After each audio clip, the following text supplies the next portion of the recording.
Salut ma gang! Merci encore, merci pour tous vos beaux commentaires, ça me touche vraiment. Aujourd'hui, je vais vous parler de quelque chose de très personnel. C'est un drame qui est arrivé dans ma famille, évidemment une histoire de crime, plus précisément à ma marraine d'amour, Guylaine, que je te salue, ma tante que j'aime. Donc c'est ça. Ce que je vais vous raconter, ça a été très médiatisé dans ces années-là. Ce que je me rends compte, c'est que quand j'en parle, il n'y a pas grand monde qui sont au courant. Parce que oui, c'est arrivé dans les années 1985. Ça va un petit peu trahir mon âge, mais je l'assume. Donc c'est ça, c'est arrivé dans les années 85. Ça a été hyper médiatisé. Puis il y a eu beaucoup d'émissions aussi qui en ont parlé parce que c'était vraiment gros, sérieusement. Il y a eu un tueur si proche qui en a parlé. Il y a eu aussi Mort en service qui en a parlé. Mais ouais, je trouve qu'il manquait beaucoup le côté personnel de la victime. Puis qui de mieux pour en parler que la nièce de sa femme? C'est moi. Donc j'avais envie, puis comme vous savez que j'aime ça vraiment parler côté victime et plus humain, ben, on va être en voiture, mes amis. Parce que je l'ai connu, ma tante de concert avec moi m'a parlé de lui. Évidemment, moi, j'avais 6 ans, fait que je me rappelle pas de tout. Je me rappelle du côté épouvantable qu'il y a eu dans la famille, mais c'est avec ma tante, puis beaucoup, ma mère aussi, qui m'en a parlé énormément, que j'ai connu mon oncle. Donc, c'est ça. Puis en gros, là, ben, tu sais, pour faire une histoire courte longue, là, quand j'étais jeune, j'allais avoir 6 ans, dans le fond, le 7 juillet, moi. Puis mon oncle, il m'avait dit, puis moi j'adorais les chevaux, puis il m'avait dit, je vais t'emmener dîner au McDonald's, puis il dit, on va aller faire de l'équitation sur un vrai cheval, là. Pas dans un carrousel d'expo, là. Oh, que j'attendais ce moment-là, le 7 juillet. Le 7 juillet, ben, il est arrivé, mais sans mon oncle.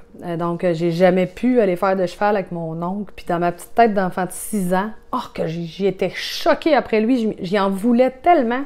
C'est-tu niaiseux, mais bon, c'est ça. Donc, c'est ça. Je vais vous envoyer vers la vidéo. Vous allez comprendre la patente. Let's go!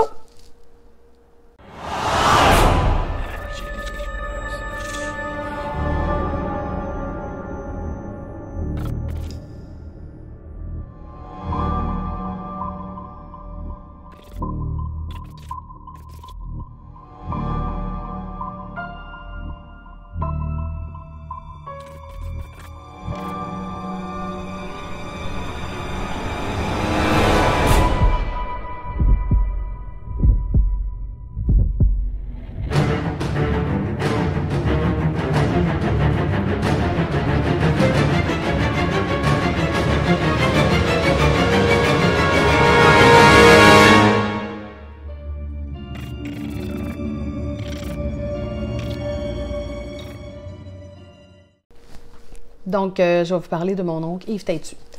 Yves Têtu, il est né le 25 mai 1960 à Montmagny. C'était un enfant unique, donc vous comprendrez bien qu'il était adoré, choyé, aimé par ses parents. C'était leur petit trésor. C'était un homme qui était extraverti, il était exubérant, il avait une belle joie de vivre.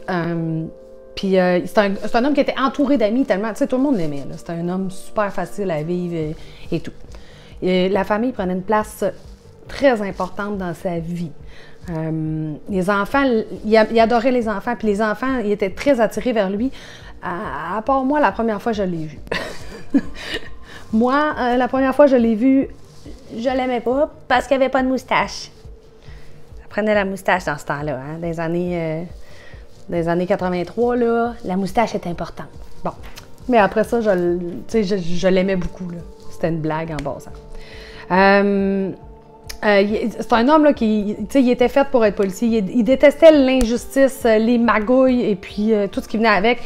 Il savait défendre sa cause. Il avait un caractère assez fort, là, comme il aurait défendu n'importe qui là, contre toute injustice. C'était un bon policier. Bref. Puis c'est ça, il avait un caractère très fort. Puis il y avait une autre petite caractéristique, il aimait les belles choses. Hein. C'était c'était un homme qui était fancy. Il avait toutes les dernières modes, il suivait la mode. C'était un homme qui était tiré à quatre épingles, les cheveux, le petit kit. Puis en plus, ben, vous allez voir, hein, c'est un bel homme. Donc, il a fait son cours de police, mais comme il trouvait pas de poste tout de suite en sortant de son cours de police, il a commencé à travailler comme portier au Normandin. Oui, le restaurant Normandin, à l'époque, il y avait un bar, puis c'était très, très populaire, donc oui, il y avait besoin de portier. C'est ça. Fait que c'est d'ailleurs là qu'il va rencontrer ma marraine, ma toute petite marraine, qui, elle, était toute jeune, toute belle. Ben, elle est encore belle, elle est juste moins jeune. En tout cas, bref. Pauvre ma tante, elle va mailler.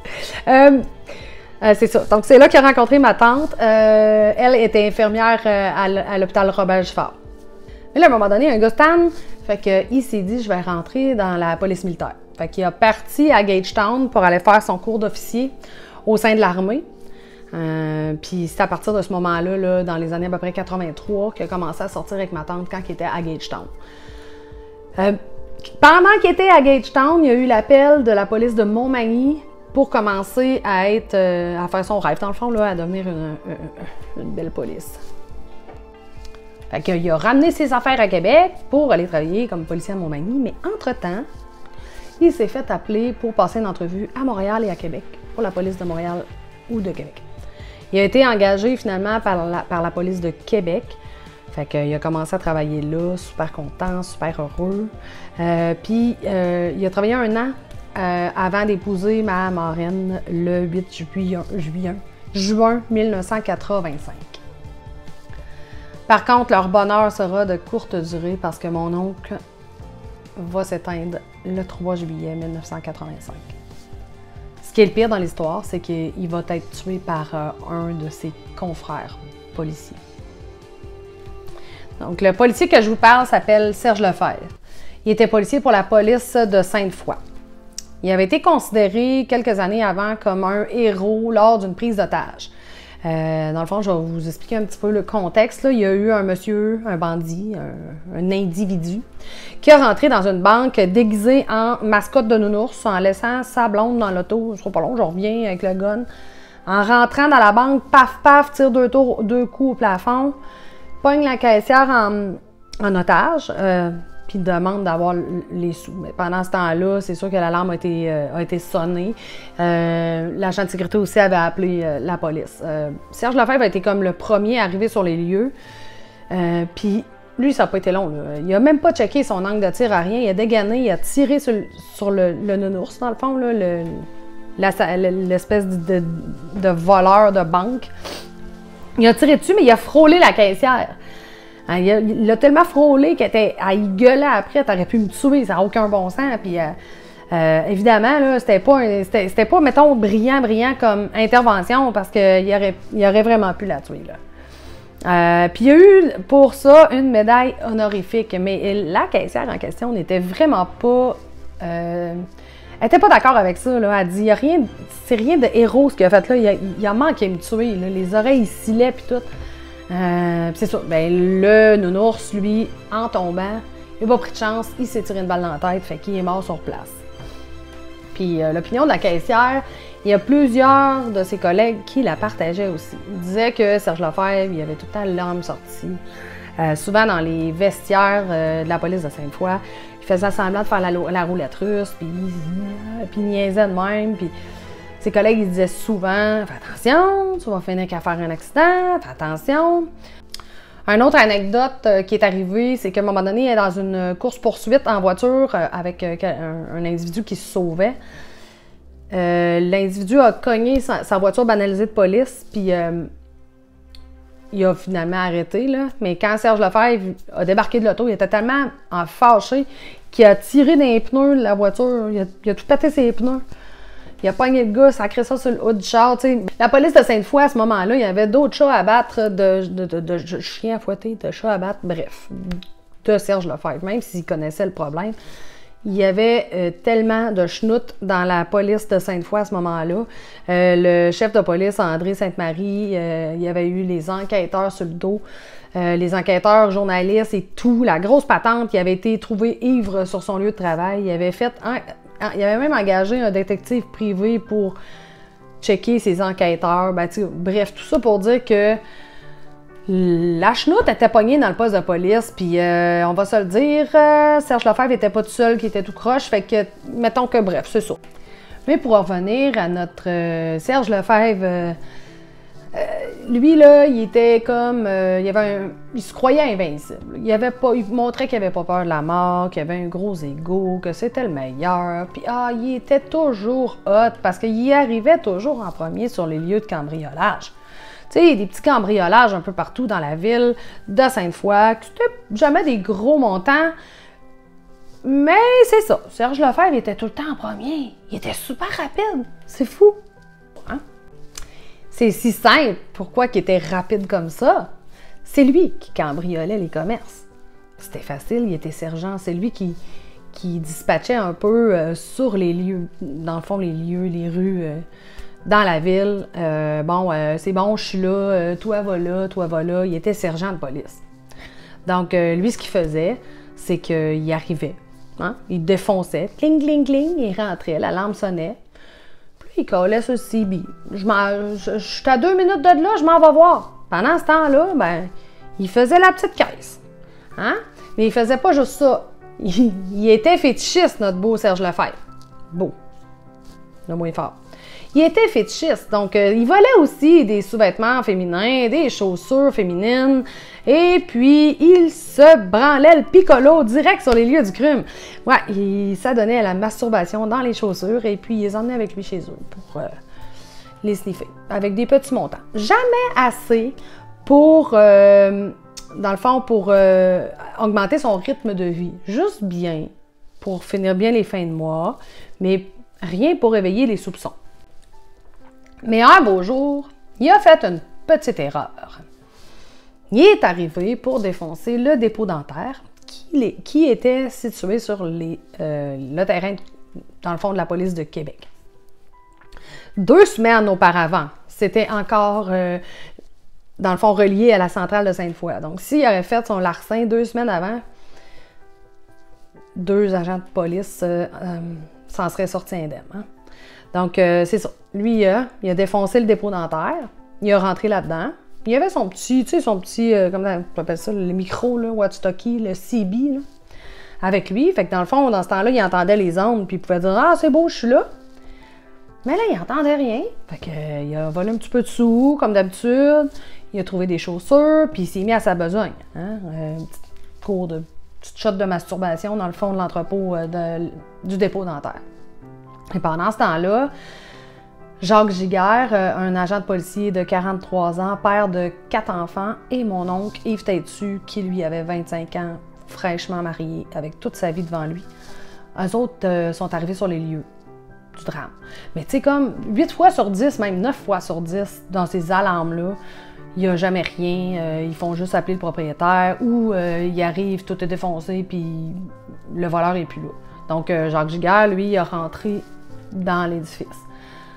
Ce qu'on pense, ce qu'on pense, pas moi, là, la police, que les enquêteurs pensent, c'est que Jacques Giguère il est arrivé derrière Serge Lefebvre qui était en train de s'adonner à une belle grande séance de masturbation dans des chaussures. Puis quand il s'est fait pogner, il s'est retourné de bord, puis il a vu l'agent Giguère, qui lui aussi l'a vu, et qui a parti à courir dans l'autre sens. Serge Têtu va tirer 4 balles dans le dos de Jacques Giguère. Yves Têtu, dans la voiture, comprend pas. Il ouvre la porte, il pogne le CB, puis il crie « Ça tire, ça tire, ça tire, ça tire ». Mais en voyant sortir Serge Lefebvre de l'immeuble, il fait comme « Ah, il y avait déjà un policier sur les lieux, qu'est-ce qui s'est passé? » Mais Serge Lefebvre a fait ni une ni deux, puis il a tiré une balle à bout portant dans le front. Puis une autre balle dans le dos. Les 2 agents sont décédés, bien évidemment, parce que Serge Lefebvre il a vraiment pris le soin de les achever. S'il n'avait pas voulu les achever, il n'aurait pas tiré 4 balles dans le dos à Giguère, puis 2 balles, une dans le front, puis une dans le dos.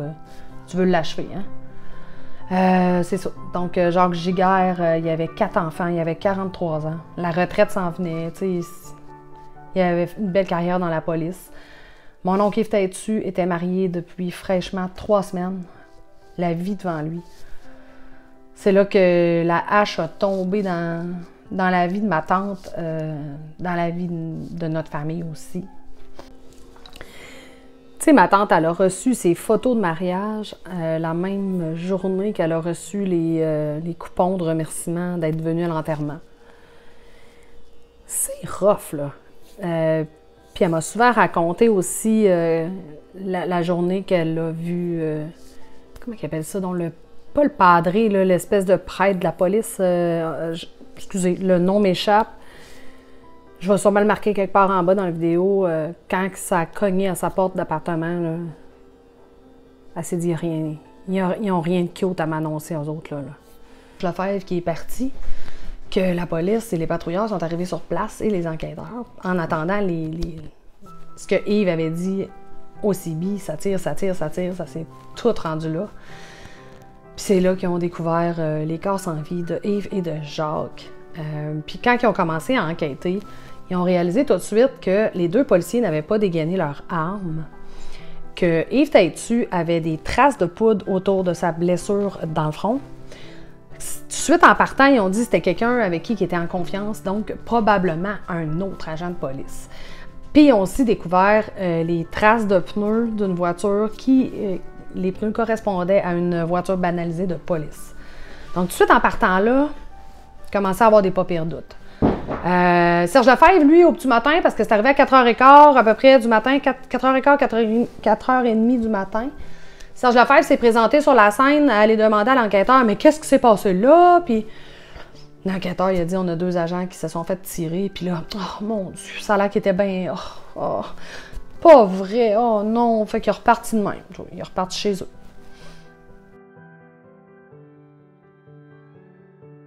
Donc, comme je vous dis, les enquêteurs commençaient déjà, ils étaient déjà sur filature, Serge Lefebvre, pour les vols qu'il faisait. Il y avait déjà des doutes sur lui, donc ça n'a pas été long qu'ils ont retracé jusqu'à lui leurs soupçons. Et donc, ils l'ont appelé le surlendemain de l'événement. C'est arrivé, dans le fond, le 3 juillet. Ils l'ont appelé vers le 5 juillet, je pense, à peu près, à la maison chez lui pour lui demander de venir les rencontrer au poste. Là, le Serge Lefebvre, il a fait « OK, là, je suis dans la merde. » Lui, il savait, hein, tu sais. Fait qu'il est parti au poste, mais il s'est pas fait voir par les enquêteurs. Il a pris son arme de service dans son casier, puis il est reparti en auto. Il est allé parquer sa voiture sur les terrains de l'aéroport du Québec, de Québec. Il est parti à pied sur le pont de Québec. Mais en faisant ça, il a appelé ses collègues avant d'aller sur le pont. En tout cas, bref, s'il avait voulu se suicider, il se serait tiré une balle dans la tête, dans son char, puis il n'aurait pas appelé personne. En tout cas, c'est mon avis personnel. Bref, c'est ça. Sur le pont, ses collègues sont là, fais pas ça, fais pas ça, fais pas ça, rends-toi, rends-toi.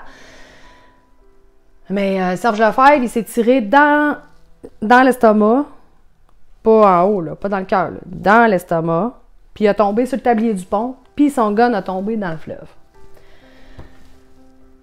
Plusieurs vont dire qu'il ne voulait pas se suicider. Tu sais, pas mal sûr qu'un policier sait où tirer pour se tuer.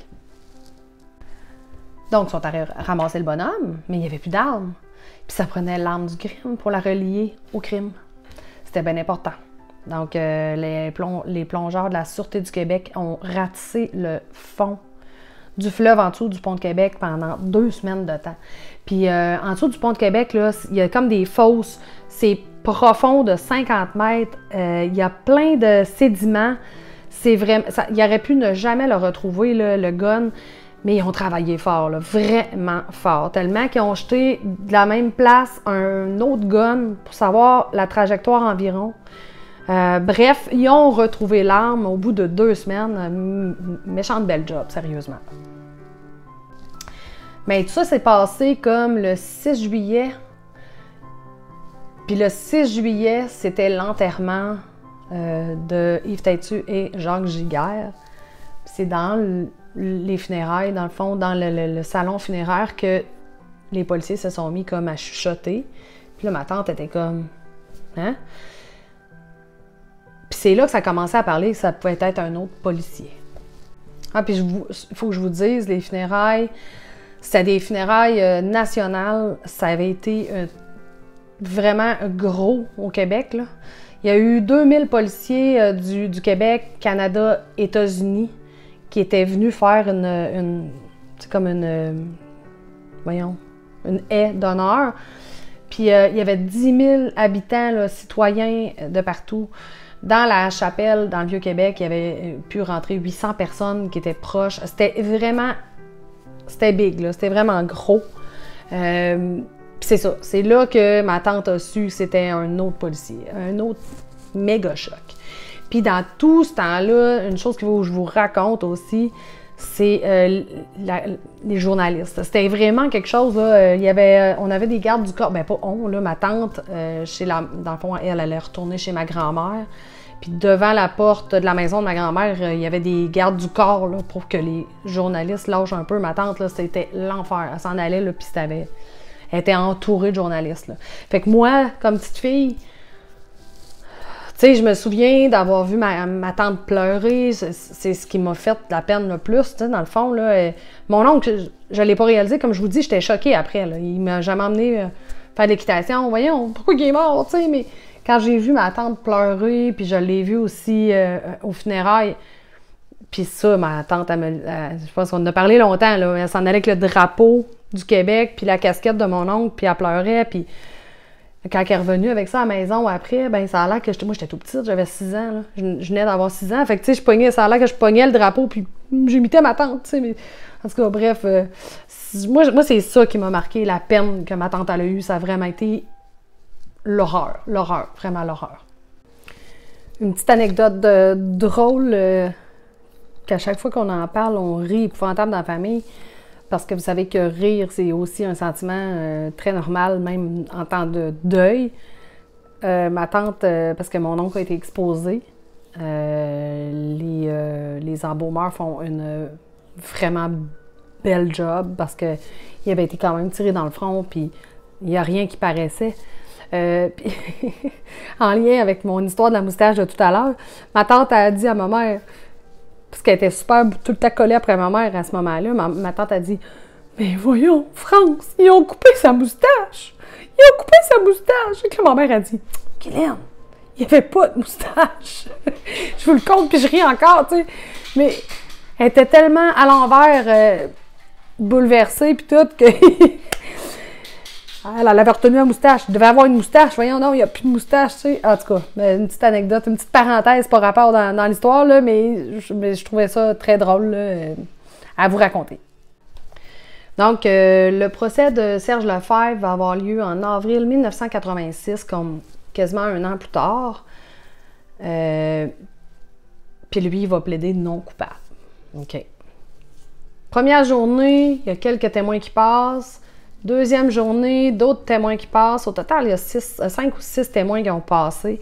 Mais c'est quand ils ont passé la séquence de mon oncle qui dit « ça tire, ça tire, ça tire », puis que t'entends « paf », que là, à ce moment-là, Serge Lefebvre, il a craqué en cours, puis là, il s'est mis à pleurer, puis bon. Puis là, son avocat, il a demandé un ajournement. Fait que c'était comme le matin, ça. Fait qu'il y a eu l'après-midi d'ajournement. Il est retourné à Orsainville. Mais le lendemain, M. Lefebvre, il ne voulait plus aller en cours. Lui, ça ne tentait plus d'affronter ça puis de faire face à ça. Il a dit non coupable, mais là, il ne voulait plus y aller. Là. Non, il ne voulait plus. Le juge n'était pas content. J'ai lu les trucs de cours. Il n'était pas content, vraiment pas. Fait que, il a bien été obligé de se lever le derrière puis d'y aller en cours le surlendemain.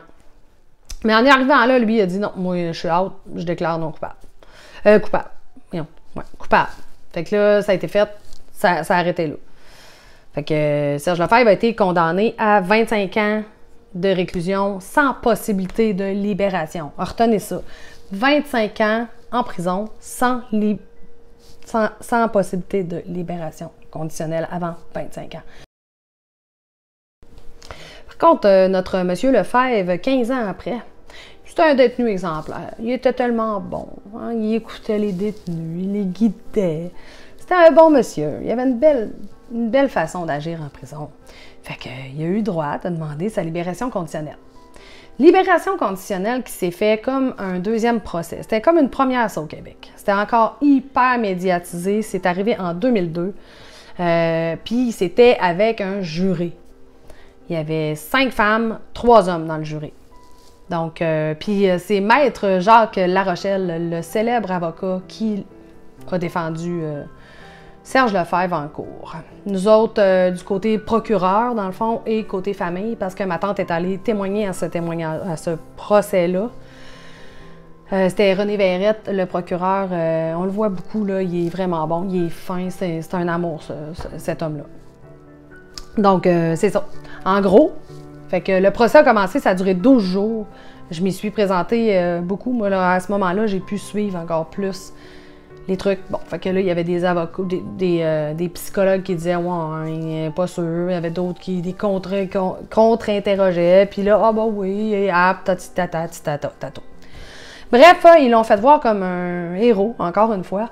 Puis, ils ont fait voir à ma tante, pendant son interrogatoire, ça, je le retiens à... Ça n'a pas de bon sens, là. J'y en veux encore, là. Jacques Larochelle, quand ma tante s'est assise là pour dire « Moi, je veux pas qu'il sorte, là, tu sais, moi, j'ai pas pardonné, moi, je veux pas le voir dans les rues de Québec. » En tout cas, bref, elle a donné sa version femme de victime, on s'entend. Jacques Larochelle, il a dit « Ah, ben oui, mais vous avez refait votre vie. Vous êtes heureuse maintenant? » Ah, ça, là, fille que ça m'avait choqué. Bref, c'était une petite parenthèse de même que je me rappelais, que je trouvais épouvantable. Donc, c'est ça. Imaginez-vous donc que Serge Lefebvre a été libéré après 17 ans. Après 16 ans, il a été envoyé en maison de transition, puis à 17 ans, il avait sa libération complète. Il avait juste à se rapporter une fois de temps en temps à un agent conditionnel. C'est beau, hein? C'est beau, la justice au Québec, hein? Il a sorti grâce à des jurés. Puis, on l'a pas entendu pendant un petit bout, M. Lefebvre. Donc, c'est ça. Serge Lefebvre, il a sorti en 2002-2003 de centre de transition là, complètement libre. On ne l'a pas entendu parler jusqu'en 2012. En 2012, il a été encore arrêté pour le même genre de crime, sans le meurtre, mais ça aurait pu en arriver là quand même. Il a fait le même modus operandi, donc il volait la petite caisse, il volait des sous-vêtements, il se masturbait sur place. Fait que c'est ça. Il a été arrêté en 2012, il a refait 3 ans de prison, puis il a été relibéré. Depuis ce temps-là, on n'a pas de nouvelles. Mais bref, moi, ma tante, ma mère, on peut aussi bien le croiser dans une rue ou dans un magasin à Québec sans problème. Donc, c'est ça. Le jury a pensé qu'il était réhabilité, mais dans le fond, ce n'était pas du tout le cas. Puis, je ne crois pas que cet homme va un jour se réhabiliter. C'est sûr, comme je vous ai dit, c'est une histoire très personnelle. Donc, j'ai un point de vue très tranchant sur la situation. C'est sûr et certain que j'ai pas vraiment de beau à dire sur cet homme-là. Hein? Puis, c'est ça, en gros. Ah oui, puis je voulais vous dire aussi... la maman d'Yves Têtu, elle est décédée avant Noël, après Noël, le 26. Le 26 décembre, si je ne me trompe pas, elle est décédée du COVID à l'âge de 84 ans. Elle est allée rejoindre son grand garçon qu'elle a perdu. C'est une femme qui a eu une vie extrêmement difficile, qui a vu son monde s'écrouler en dessous de ses pieds après la perte de son garçon, mais qui a toujours pu compter sur le soutien de ma tante et de notre famille. Je me rappelle des Noëls qu'on a passés avec elle. Elle a pu aussi considérer Max, Gab et Tom, j'y vais dans l'ordre, comme ses petits-enfants. Mais là, je pense qu'elle est bien où est-ce qu'elle est. Elle est allée rejoindre son garçon. Donc, c'est ça ma petite histoire d'aujourd'hui. J'espère qu'elle va vous plaire. J'espère que... que je vais vous en avoir appris.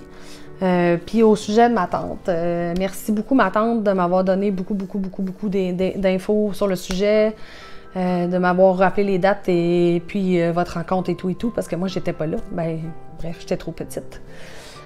Puis oui, ma tante, elle a refait sa vie. Ma tante, elle a...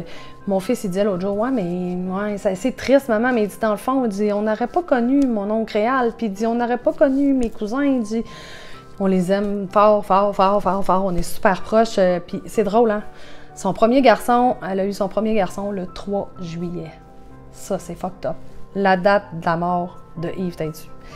Fait que c'est ça. Fait que je t'aime fort, ma tante. Merci encore. Merci, gang, de m'écouter. J'espère que vous avez aimé le vidéo.